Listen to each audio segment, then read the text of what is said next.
వ్యాసం వ్యాసకరం వందే మునిం నారాయణం స్వయం. యతః ప్రాప్తకృపా లోకా లోకా ముక్తాః కలేర్గ్రహాత్. యస్య తుండాచ్యుతశ్చ్యుతో రాజతేయం రసాత్మకః. తమచ్యుతకథా కుంజే సుకూజంతం శుకం భజే. శ్రీధరం శ్రీధరం వందే శ్రీధరైకపరాయణం. శ్రీధరం శ్రీధరం వందే శ్రీధరైకపరాయణం. యస్యైవ శ్రీప్రసాదేన శ్రీధరేయం కృతిః కృతా. రాధా భక్తిర్హరిర్జ్ఞానం తాభ్యాం యా చ సమన్వితా. తాం శ్రీ భాగవతీం గాథాం తాం శ్రీ భాగవతీం గాథాం వందే యుగళరూపిణీ. నీ పద్యావళులాలకించు చెవులు నిన్నాడు వాక్యంబులు. నీ పద్యావళులాలకించు చెవులు నిన్నాడు వాక్యంబులు.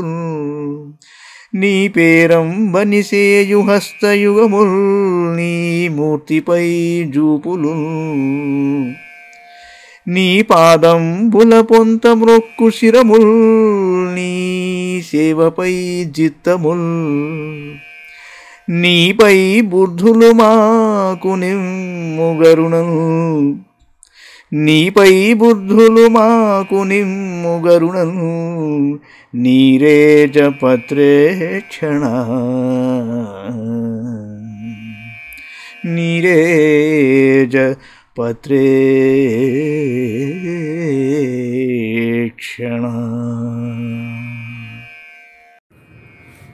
భాగవత మహాపురాణంలో ఉన్నాం. పంచమ స్కంధంలోని 2వ అధ్యాయంలో ఉన్నాం. ఆగ్నేయుని వృత్తాంతం అండి ఇది. శ్రీ శుకవాచ. ఏవం పితరి సంప్రవృత్తే తదనుశాసనే వర్తమాన ఆగ్నేయో జంబూద్వీపౌ కస ప్రజా ఔరసవద్ధర్మా వేక్షమాణ పర్యగోపాయత్. స చ కదాచిత్ పితృలోకకామస్సురవర వనితా క్రీడాచల ద్రోణ్యాం భగవంతం విశ్వసుజాం పతిమాభృత పరిచర్యోపకరణాత్మైకాగ్ర్యేణ తపస్వీ ఆరాధయాం బభూవ. తదుపలభ్య భగవానాది పురుషः సదసి గాయంతీం పూర్వచిత్తిం నామాప్సరసం అభియాపయామాస. శుభయోగి అన్నాడు, తండ్రి అయిన ప్రియవ్రతుడు ఇట్లా వనములలో తపస్సునందు నిరతుడు కాగా అతని ఆజ్ఞానుసారము ఆగ్నేయుడు జంబూద్వీపమునకు రాజయ్యాడు. అతడు ప్రజలను కన్నబిడ్డల వలె చూచుకుంటూ ధర్మబద్ధంగా పరిపాలించడం మొదలుపెట్టాడు. అతడు సత్సంతానాధి ఫలపుష్పాది పూజాద్రవ్యములను అన్నింటినీ సమకూర్చుకుని దివ్యభామినులకు క్రీడాభూమి అయిన మందరగిరి యొక్క లోయకు చేరాడు. అతడు తపశ్చర్యందు నిమగ్నుడై ఏకాగ్రచిత్తంతో ప్రజాపతులకు పతి అయిన బ్రహ్మదేవుని ఆరాధించాడు. అప్పుడు ఆదిపురుషుడైన బ్రహ్మదేవుడు అతని అభిలాషను గుర్తించాడు. అందువలన తన సభయందు గానము చేయుచుండెడి పూర్వచిత్యను అప్సరస్సును ఆయన గడుగు పంపాడు. ఆగ్నేయుని ఆశ్రమ సమీపమున రమణీయమైన ఒక ఉపవనము కలదు. పూర్వచిత్యను ఆ అప్సరస ఆ వనమునకు చేరి విహరింపసాగెను. సాచత ఆశ్రమోపవనమతి రమణీయం వివిధ నిబిడ విటపి విటపని కర సంశ్లిష్ట పురటలతారూఢస్థల విహంగమ మిథునైః. రోచ్యమాన శృతిభి ప్రతిబోధ్యమాన సలిల కుక్కుటకారండవ కలహంసాదిభిర్విచిత్రముపకూజితామల జలాశయ కమలాకరం ఉపభ్రామ. తస్యాః సులలిత గమన పద విన్యాసగతి విలాసాయాః చానుపదం ఖణఖణాయమాన రుచిర చరణాభరణస్వనముపాకన్య నరదేవ కుమారः సమాధియోగేన ఆమీలిత నయన నలన ముకుల యుగలమీషద్వికచైర్యవ్యచష్ట. ఆ వనమునందు వివిధముల వృక్షములు దట్టంగా పెరిగి ఉన్నాయి. వాటి కొమ్మలను స్వర్ణకాంతులు గల లతలు అల్లుకొని ఉన్నాయి. భూమిపై సంచరించడి నెమళ్ళు మొదలగు పక్షుల గంటలు ఆ కొమ్మలపై చేరి కలరవము చేస్తున్నాయి. జలకుకుటములు, బెగ్గురు పక్షులు, కలహంసలు మొదలగు జలపక్షులు కొమ్మలపై చేరియున్న ఆ పక్షుల షడ్జాది మధురస్వరములకు స్ఫూర్తిని పొంది పలు రకముల కలకల ధ్వనులను చేర్చుండెను. ఇచ్చటి సరస్సులను అచ్చటి సరస్సులు చక్కగా వికసించి ఉన్న కమలముల శోభలతో మనోహరంగా ఉన్నాయి. పూర్వచిత్తి యొక్క విలాసవంతమైన గమనమునకు అనుకూలముగా ఆమె పాద విన్యాసములు అలరారుచున్నాయి. ఆమె అడుగులు వేయునప్పుడు కాళియందెల రవులు విందు గావించుచుండెను. సమాధి స్థితిలో కనులు మూసుకొని తపమాచరించుచున్న ఆగ్నేయుడు ఆమె యొక్క కాళియందెల మనోజ్ఞధ్వనులను విని కమలముల వంటి తన నయనములను కొద్దిగా తెరచి చూడగా సమీపమునందే ఉన్న అప్సరస కనపడిందిట.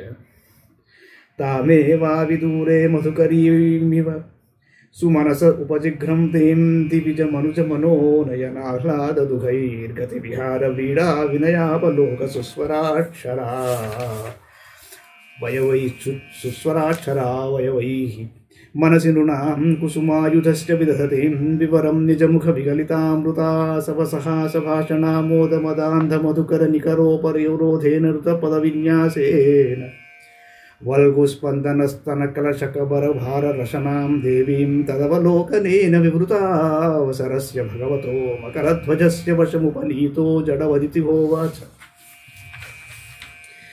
ఆ అప్సరస ఆడు తుమ్మెద వలె ఒక్కొక్క పువ్వు కడితే దాని పరిమళములను ఆఘ్రాణిస్తోందిట. ఆమె వన్య చిన్నెలు మానవులకే గాక దేవతలకు కూడా ఆహ్లాదం కూర్చుచుండెను.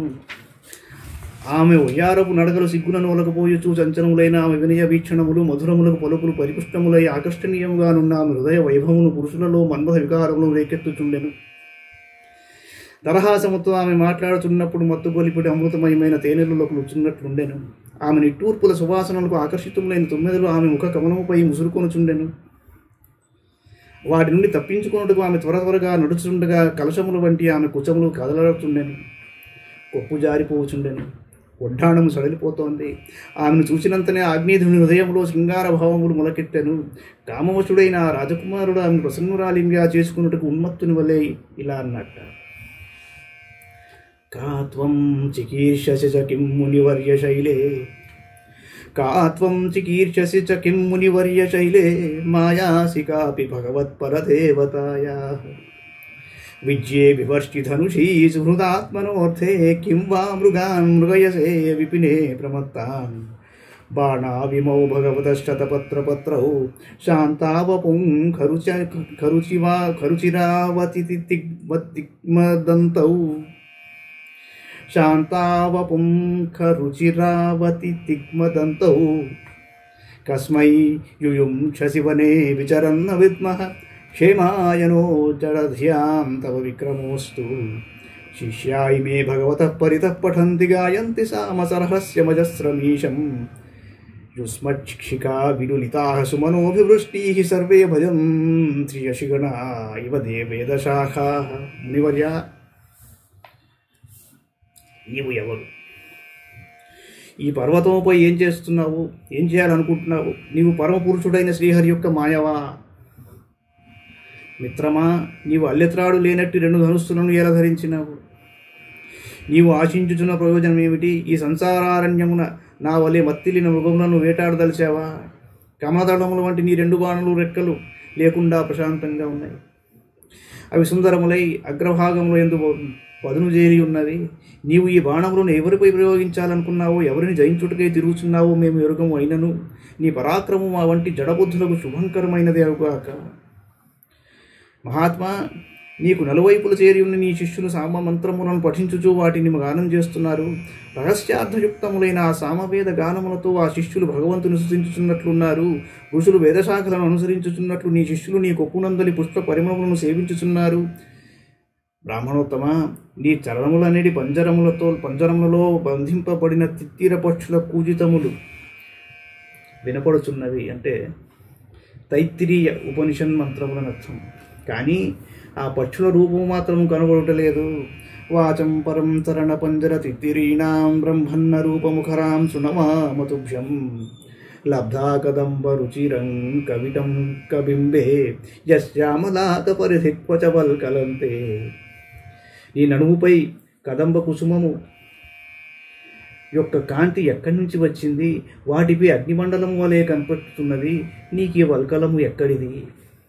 కిం సంహృతం రుచిరయోర్ధశృంగయోస్తే మధ్యే కృశో వహసి జత్ర తుషశ్రితామే పంకోరుణ సురభిరాత్మవిషాణ ఈదృగ్యేనాశ్రమం సుభగమే సురభీకరోషి లోకం ప్రదర్శయ సుహృత్తమ తావకం మే యత్రస్య ఇత్తమురసావయవావపూర్వౌ అస్మద్విధస్య మన ఉన్నయనౌ బిభర్తి భవద్భుతం సరసరాససుధాదివక్త్రే.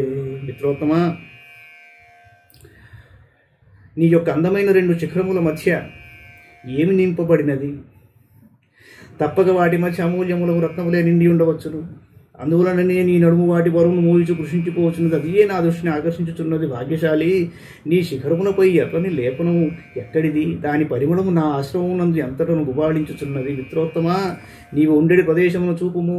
అచ్చడి జనులు తమ వక్షస్థలముల యందు అపూర్వములైన అవయవములను ధరించుచుందురు. అవి నా వంటి ప్రాణుల చిత్తములను క్షోభకు గురిచేయునట్లే నీ ముఖమునందు విచిత్ర హావభావములు, సరస సంభాషణములు, ఆధారామృతము మొదలగు అద్భుత వస్తువులు గోచరించుచున్నవి. కామాత్మవృత్తిరదనాథ విరంగవాతి విష్ణో కలాశ్చ నిమిషోన్మకరౌ చ కర్ణౌ ఉద్విగ్నమీన యుగళం ద్విజపంక్తి శోచి ఆసన్న భృంగ నికరం సర ఇన్ముఖం తే. నీ ఆహారం ఏమిటి? దానిని సేవించుట వల్ల నీ ముఖము నుండి హోమద్రవ్య పరిమళములు వ్యాపిస్తున్నాయి. బహుశా నీవు విష్ణువంశయ్య అయి ఉండవచ్చును. అందువలననే నీ చెవుల యందు ఎన్నడూనూ రెప్పవాల్చని మకరముల ఆకారములు గల రెండు కుండలములు అలరారుచున్నాయి. నీ ముఖము ఒక అందమైన సరోవరం వలె శోభిల్లుచున్నది. అందు చంచలమైన నీ చూపులు చేపల వలె భయంతో కదులుచున్నవి. నీ దంతపంక్తి హంసల వలె స్వచ్ఛముగానున్నవి. ఉంగరముల వంటి నీ ముంగురులు తుమ్మెదల వలె తేజరిల్లుచున్నవి. యోసౌ త్వయా కరస రోజహత పతంగో దిక్షు భ్రమన్ భ్రమత ఏజయతే క్షీణీనే ముక్తం నతే స్మరసి వక జటావరూధం కష్టో నిలోహరతి లంపటేష నీవీం. కమలం వలె మృదువైన నీ చేతి తాకిడికి బంతి నలువైపులకు నువ్వు ఎగురుచు నా చూపులను భ్రమింపజేయుచు నా మనస్సును కలవరపెట్టుచున్నది. నొక్కులు తీరని నీ జుట్టుముడి విడిపోయినది, దానిని నీవు గమనించుటయే లేదు. అంతేకాదు చంచలమైన దుష్టమైన వాయువు నీ వస్త్రమును తొలగింపజేయుచున్నాడు. దీనిని సైతము నీవు గమనించుటలేదు. రూపం తపోధన తపశ్చరతాం తపోఘ్నం హేతత్తు కేన తపసా భవతోపలబ్ధం చర్తుం తపోర్హసి మయా సహ మిత్రమఖ్యం కిం వా ప్రసీదతి స వై భవభావనో మే నత్వాం త్యజామి దయితం ద్విజదేవ దత్తం యస్మిన్ మనోదృగపి నో న విలవ్యాతి లగ్నం మాం చారు శృంగ్యర్హసి నేతు మనువ్రతం తే చిత్తం యత ప్రతిసరం తు శివా సత్యవ్య. తపోధన మిత్రమా, అపూర్వమైన నీ రూపము మిగులు ఆకర్షణీయమైనది. అతి తపోనిష్టలోనున్న వారి తపస్సును భంగపరచున్నట్టిది. ఇంతటి రూపమును నీవు ఎట్టి తపస్సు చేసి పొందావు? నీవు నాతో కూడి తపస్సు చేయుటకు అర్హుడవై ఉన్నావు కనుక నాతో చేరి తపమునర్పము. బ్రహ్మదేవుడు సృష్టి విస్తృతి కొరకై నీపై ఇట్లు కృప చూపినాడా ఏమి? బ్రాహ్మణోత్తమ, బ్రహ్మదేవునిచి అనుగ్రహింపబడిన నీవు నాకు అత్యంత ప్రియుడవు కనుక నిన్ను నేను విడవజాలను. నా మనస్సు చూపులు నీపై లగ్నమై ఉన్నవి. అవి అచటి నుండి మరలుట లేదు. సుందరమైన వక్షస్థల వైభవం గలదానా, నీ చిత్తము వచ్చిన చోటికి నీకు నచ్చిన చోటికి నన్ను కూడా తీసుకుని పొమ్ము. అనగా నేను నీకు అనుచరుడను. నీ శుభమును కోరటి నీ నెచ్చరులు వెనుదిరుగుదురుగాక. శ్రీ శుకవాచ. ఇతి లలనానునయాతి విచారతో గ్రామ్య వైదగ్ధ్యయా పరిభాషయా తాం విబుధవధూం విబుధమతి అధిసభాజయామాస. సా చ తతస్తస్య వీరయూధపతేర్బుద్ధిశీలరూపవిద్యావయశ్రియ పరాక్షిప్తమనాస్తేన సహాయుతాయుత పరివత్సరోపలక్షణం కాలం జంబూద్వీపపతినా భౌమస్వర్గభోగాన్ భుజే. తస్యాముహవా ఆత్మజాం స రాజవర ఆగ్నేధ్రో నాభికిం పురుష హరివర్షేలావృతరమ్యక హిరణ్మయ కురు భద్రాశ్వకేతుమాల సంజ్ఞాం నవపుత్రా నజనయత్. सा सूत्वाच सुतान्नवानुवत्सरं गृह एवापहाय पूर्वचित्तिर्भूय एवाजं देवोपतस्थे आग्नीध्रसुतास्ते मातुरनुग्रहादौ उत्पत्तिकेनैव संघनन बलोपेताः पित्रा विभक्ता आत्मतुल्यनामानि यथा भागं जम्बूद्वीपवर्षाणि बहुजुः. సుఖమహాయోగన్నాడు. ఓ పరీక్షిత్ మహారాజా, ఆగ్నేయుడు దేవతల వలె కుశాగ్ర బుద్ధి గలవాడు. అతడు యువతులను మురిపింపుజేయుటలో మిగుల నేర్పరి. నర్మగర్భములైన సరసవచనములతో అతడు ఆ అప్సరసను ప్రసన్నురాలిని చేసుకున్నాడు. మహావీరుడైన ఆగ్నేయుని యొక్క బుద్ధికోచరము, సౌశీల్యము, రూప సౌందర్యము, వయోవైభవము, మహాసంపదలు, ఉదారగుణము ఆ అప్సరసను ఎంతయో ఆకర్షించెను. అంతటా ఆమె ఆ జంబూద్వీపాధిపతితో కూడి వేల కొలది సంవత్సరములు భూలోక స్వర్గలోక సుఖములను అనుభవించెను. అనంతరం ఆ ఆగ్నేయ మహారాజు వలన ఆమె యందు నాభి, కింపురుషుడు, హరివర్షుడు, ఇలావతుడు, రమ్యకుడు, హిరణ్మయుడు, కురువు, భద్రాసుడు, కేతుమారుడు అను 9 మంది కుమారులు జన్మించారు. ఈ విధంగా పూర్వచిత్తి సంవత్సరమునకు ఒక్కొక్కరు చొప్పున వరుసగా 9 మంది సుతులకు జన్మనిచ్చాను. తరువాత ఆమె వారి గృహము నందే వదిలి మరల బ్రహ్మదేవుని సేవించుటకై సత్యలోకానికి వెళ్ళిపోయింది. ఆ ఆగ్నేయుని పుత్రులు తల్లి అనుగ్రహం వల్ల సహజముగానే దృఢకాయులై అన్ని విధములుగా బలసంపన్నులైనారు. ఆగ్నేయుడు జంబూద్వీపమును 9 సమాన భాగములుగా విభజించి వాటికి తన పుత్రులను అధిపతులను గావించాడు. ఆ భూఖండములు వారి పేర్లతోనే వ్యవహరింపబడెను. వారు తమకు చెందిన రాజ్యములను ధర్మబద్ధంగా పాలింపసాగారు. ఆగ్నేయుధో రాజా అతృప్త కామానాం అప్సరసమేవానుదినమధిమన్యమానస్తస్యాహ సలోకతాం శృతిభిరవారుంధయత్ర పితరో మాదయంతే సంపరేతే పితరినవ భ్రాతరో మేరుధరిత్రూర్మేరుదేవీం ప్రతిరూపాం ఉగ్రదం శ్రీం లతాం రమ్యాం శ్యామాం నారీం భద్రాం దేవవీతిమితి సంజ్ఞానబోధవహన్. ఆగ్నేయ మహారాజు నిరంతరం భోగభాగ్యమును అనుభవిస్తున్నప్పటికీ వాటితో ఆయనకు తనివి తీరకుండాను. అతడు అనుదినము పూర్వచిత్తినే స్మరించుచుండెను. కనుక అతడు వేదోక్తములైన కర్మలను ఆచరించి పితృగణము తమ కృతములను అనుసరించి వివిధములకు భోగములలో మునిగి ఆనందించున్నట్టు పితృలోకమునకు చేరెను. తండ్రి సత్యలోకమునకు చేరిన పిమ్మట ఆయన కుమారులైన నాభి మొదలగు సోదరులు వరుసగా మేరు ప్రజాపతి కుమార్తెలైన మేరుదేవి, ప్రతిరూప, ఉగ్రదంశ్రీ, లత, రమ్య, శ్యామ, నారి, భద్ర, దేవనీతి అను పేర్లు గల 9 మంది కన్యలను వివాహమాడిరి. ఇది శ్రీమద్భాగవతే మహాపురాణే పారమహంస్యాం సంహితాయాం పంచమస్కంధే ద్వితీయోధ్యాయః. మంగళం భగవాన్ విష్ణుః, మంగళం గరుడధ్వజః, మంగళం పుండరీకాక్షో, మంగళాయతనో హరి. సర్వం శ్రీకృష్ణార్పణమస్తు.